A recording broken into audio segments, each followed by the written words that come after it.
Volokin avec nous en duplex tous les jours depuis New York dès 16 h dans Intégral Bourse, le président de Mescart Financial Services, Grégory, JP Morgan, Citigroup, Wells Fargo, Goldman Sachs, ce sont les 4 grandes banques américaines qui ont publié leurs résultats du 3e trimestre avant l'ouverture de Wall Street tout à l'heure. Alors il y a bien sûr les réactions de marché et puis le contenu des résultats. Est-ce qu'il y a une lecture globale à faire et des points spécifiques à souligner dans les publications de ces banques américaines, Grégory?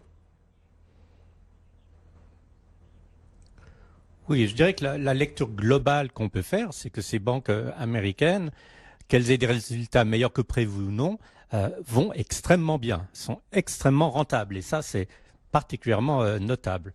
Et c'est notamment notable dans le cas d'un JP Morgan qui a, sur le trimestre, 8 milliards de dollars de profit.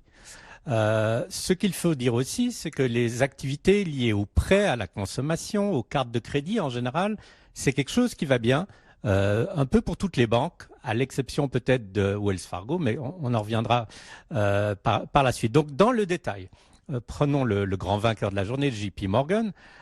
Pourquoi le vainqueur? C'est parce que non seulement ils battent les estimations, ça c'est très bien, mais surtout ils montrent une capacité à monter leurs revenus, à monter leurs profits. Comme je le disais, les deux profits et revenus en hausse de 8% sur le trimestre, c'est particulièrement remarquable. Et des tas d'activités dans leurs branches de métiers différentes qui poussent à la hausse ces profits. Par exemple, la banque d'investissement pour JP Morgan, aussi les activités liées au refinancement des hypothèques. Donc, on pourrait dire JP Morgan, c'est un peu une banque qui est à la fois excellente au niveau de la banque d'investissement, excellente au niveau de la banque de détail, excellente au niveau de la banque qui a un rapport vraiment avec la consommation et les cartes de crédit. C'est un peu comme on dirait carton plein pour cette banque américaine.